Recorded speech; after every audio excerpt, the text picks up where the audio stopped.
বন্ধুরা, গরম বলো আর বর্ষা বলো, মানে মশা এত পরিমাণে বেড়ে যাবে। একটু বৃষ্টি হলে মশা বেড়ে যাবে। গরমের সময় মশার অত্যাচারে তো মানুষের জীবনযাত্রা অতিষ্ঠ হয়ে যাচ্ছে।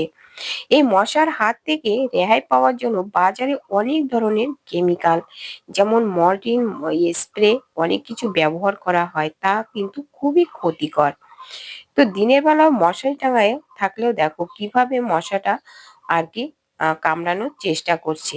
তো এর হাত থেকে বাঁচার জন্য ঘরোয়া উপায়ে এমন একটা রেমেডি শেয়ার করব, যাতে টিকটিকি, তেলাপোকা, আরশোলা, মশা মাছি কোনো কিছুই থাকবে না। তার জন্য এই যে দেখো চলে আসলাম, এই যে এটা কি গাছ বলো তো, এই গাছের কাছে চলে আসলাম। আর এই পাতা দিয়ে কিন্তু আজকে মশা মারার জন্য আমি রেমেডিটা তৈরি করব। তো ভিডিওটা কেউ স্কিপ করো না, আশা করি ভালো লাগবে। নমস্কার বন্ধুরা, সবাই কেমন আছো? আশা করি সবাই ভালো আছো। আমার পল্লী জননী কুক সেন্টারে নতুন একটা পর্ব দেখার জন্য সবাইকে জানাই স্বাগতম। আজকে তোমাদের সাথে যে মশা মারার জন্য একটা রেমেডি শেয়ার করব, এটা হচ্ছে কি বলতো, এটা হচ্ছে কালমেঘার পাতা। তো তোমরা হয়তো অনেকেই চেনো এই গাছটা, আবার অনেকেই চেনো না। এটা কিন্তু বাড়ির আনাচে কানাচে হয়ে থাকে, আবার এটা অনেকে আবার শখ করে ছাদের উপরেও লাগায়। খুব ঔষধি একটা গাছ, খুব উপকারী। এটা বাচ্চা থেকে বড় সব বয়সী মানুষের কিন্তু এটা খেতে পারে। এটা কিন্তু খুবই উপকারী। এ নিয়ে না হয় অন্য আর একদিন একটা ভিডিও তোমাদের সাথে শেয়ার করব।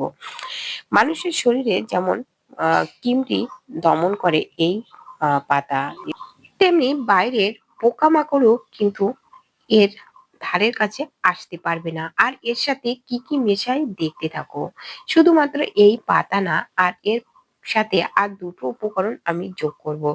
তো সেটা যোগ করলে মশা মাছি এর ধারের কাছে আসতে পারবে না, এমনকি টিকটিকি, আরশোলা, ইঁদুরও আসবে না। তো ভিডিওটা দেখতে থাকো, কেউ যেন স্কিপ করো না, আশা করি ভালো লাগবে।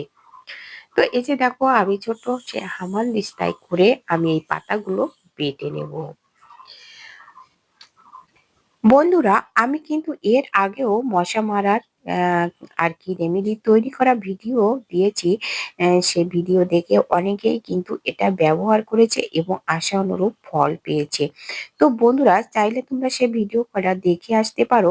আর এই ভিডিওটা তৈরি করছি, আশা করি তোমাদের উপকারে আসবে। আর এই রেমেডিটা তৈরি করলে মানুষের কোনো ক্ষতি হবে না। আর এটা কিন্তু যেমন মশা মাছি পোকামাকড় সহ্য করতে পারে না, তেমনি মানুষের জন্য কিন্তু কোনো ক্ষতি নেই। কিন্তু বাজারে যে কেমিক্যাল বিক্রি হয়, যে মল্ট গুলো বিক্রি হয়, স্প্রে বিক্রি হয়, ওতে কিন্তু মানুষের জন্য কিন্তু খুবই ক্ষতিকর। তাছাড়া যাদের শ্বাসকষ্ট আছে তারা কিন্তু ওই গন্ধগুলো একদম সহ্য করতে পারে না। আর দেখো, আমি এর ভিতরে কিন্তু একটু জল দিয়ে নিয়েছি, জল দিয়ে এভাবে একটু বেটে নিচ্ছি, কারণ এর লাগবে শুধুমাত্র রসটা।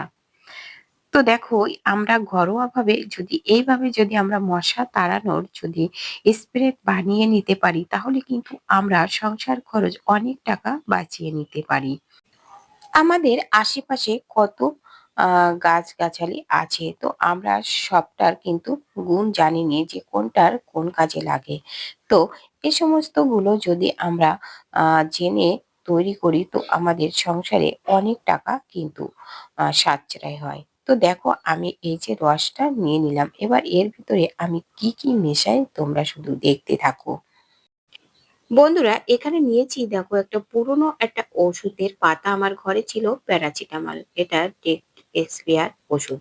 তো এর থেকে দুটো আমি নিয়ে নেব। তো এটা তো জানো যে ডেট যখন চলে যায় এটা কিন্তু বিষে পরিণত হয়, এটা কিন্তু মারাত্মক ক্ষতি করে। তো এটা মশা মাছির জন্য, পোকামাকড়ের জন্য আর কি খুবই ক্ষতিকর। তো এর সাথে নিয়ে নেব আমি শুধুমাত্র ন্যাপথলি। এই ন্যাপথলির গন্ধ কিন্তু মশা মাছি পোকামাকড় কিন্তু একদম সহ্য করতে পারে না। কিন্তু আমাদের কিন্তু আবার এই গন্ধতে কোনো ক্ষতি হয় না। যেমন আমরা কিন্তু নতুন কাপড় চোপড়ের ভিতরে এই ন্যাপথলিটা দিয়ে থাকি, যাতে করে কাপড় চোপড়ে কোনো পোকা না লাগে, এটা তো আমরা অনেকেই জানি, আবার অনেকে আবার জানিনি। তো এই ন্যাপথলিটা গুঁড়ো করব আর সাথে ওই ওষুধ দুটো। এই দুটো উপকরণ যদি ওই পাতা রসের সাথে মিশিয়ে দাও, তো ঘরের ভিতরে যে এই যে গন্ধ তৈরি হবে, এই গন্ধতে কিন্তু কোনো মশা মাছি ঘরের ভিতরে থাকবে না। এমনকি টিকটিকি, ইঁদুর, আরশোলা পর্যন্ত পালাবে এর গন্ধে। তো দেখো, ভালো করে এটা গুঁড়ো করে নিতে হবে। ভালো করে গুঁড়ো না করলে কিন্তু মেশিনের ভিতরে যে আটকে যাবে। যতদূর সম্ভব গুঁড়ো করে নিতে হবে। তো ভালো করে গুঁড়ো করে নিয়ে দেখো, এবার যে রসটা আমি তৈরি করে রেখেছি, সেই কালমেঘা সেই রসটা আমি এর ভিতরে দিয়ে দিলাম। তো আর কালমেঘার পাতা তো জানো এত পরিমাণে তিতো যে গালে মুখে পর্যন্ত তোলা যাবে না, হাতে থাকলেও কিন্তু তিতো হয়ে যায়। তোমরা যারা জানো তো জানবে, আর যারা জানো না তারা জেনে নাও। আর এই কালমেঘার পাতা নিয়ে আমি অন্য আরেকদিন একটা ভিডিও করব। আর দেখো, ভয়েস দিচ্ছি, পাশে আমার কোকিল ডাকছে। তো কোকিলের আওয়াজ তো তোমরা শুনতে পাচ্ছ। বন্ধুরা দেখো, আমি এই যে এই ডাঁটিটা একটু জল দিয়ে ধুয়ে নিলাম। তো দেখো, এবার গুলা হয়ে গেছে। তো এবার কিন্তু ছেঁকনি দিয়ে ছেঁকে নিতে হবে। এই যে দেখো, তাও দেখো কত দলা থেকে গেছে। কারণ এটা কিন্তু যদি আমার স্প্রের ভিতরে যায়, কিন্তু স্প্রে মেশিনটা কিন্তু আটকে যাবে। তাই আমরা এটা ভালো করে জল দিয়ে গুলে আমি ছেঁকে নেব। তো দেখো, আর একটু জল দিয়ে আমি গুলে ছেঁকে নিলাম। নিয়ে এই যে বাকি যেটুকু রয়েছে, এটা কিন্তু আমি ফেলে দেব না।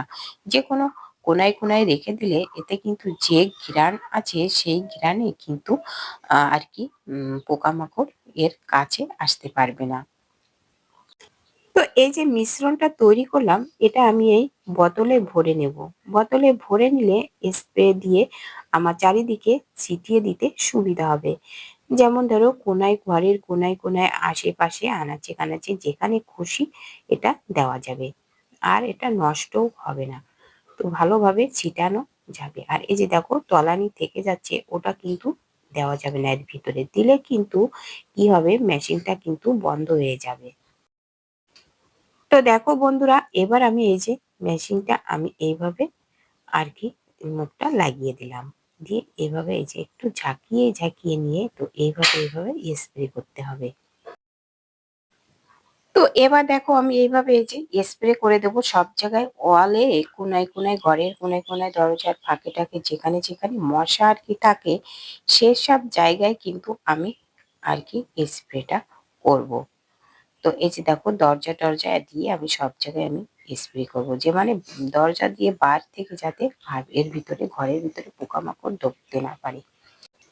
তো দেখো বন্ধুরা, এই যে এর ভিতরে যে ওষুধটা ন্যাপথলির জন্য, কিন্তু বাড়ির থেকে আর কোনো পোকামাকড়ই আসবে না। আর এর কারণে কিন্তু ঘরের ভিতরে যা থাকবে সেগুলো মারা যাবে। তো বন্ধুরা, আজকের ভিডিওটা কেমন লেগেছে কমেন্ট করে জানাতে কিন্তু ভুলো না। লাইক দিতে ভুলে গেলে একটা লাইক করে দিও। আর পারলে বন্ধুদের সাথে একটু শেয়ার করো। খুবই উপকারী ভিডিও, আশা করি তোমাদের উপকারে আসবে। আর নতুন বন্ধুরা, চ্যানেলটা সাবস্ক্রাইব করে পাশে থাকা বেল আইকনটিতে ক্লিক করে রেখো, তাহলে পরবর্তী ভিডিও আপলোড হলে নোটিফিকেশন পেয়ে যাবে। আর পেয়ে যাবে সুন্দর সুন্দর ভিডিও, অজানা অনেক টিপস। তো বন্ধুরা, আজ এ পর্যন্ত। দেখা হবে পরবর্তী ভিডিওতে। ততক্ষণে তোমরা ভালো থেকো, সুস্থ থেকো। নমস্কার বন্ধুরা।